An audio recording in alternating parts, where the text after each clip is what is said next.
پیغمبر صلی اللہ تعالی علیہ وسلم نے فرمایا جب صبح کو اٹھو تو ہاتھ دھو لیا کرو.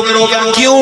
اس لیے جب بندہ سو جاتا ہے وہ نہیں جانتا آئین باتت یدہ، اس کے ہاتھ نے رات کہاں گزاری ہے، یعنی غفلت میں ہوتا ہے، منہ کھلا رہتا ہے، کئی سوئے ہوتے ہیں، آنکھیں کھلی رہتی ہیں، کوئی سوئے ہوتے ہیں، کوئی ایسے خراٹے لے رہے ہوتے ہیں کہ ساتھ والوں کی نیندیں بھی جو ہے خراب کر دیتا ہے، لیکن اس سے کوئی خبر تک نہیں ہوتی.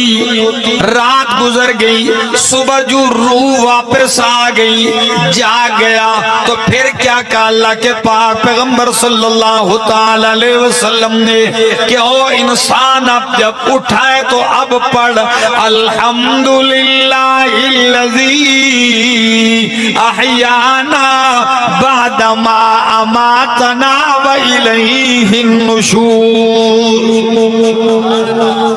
الحمد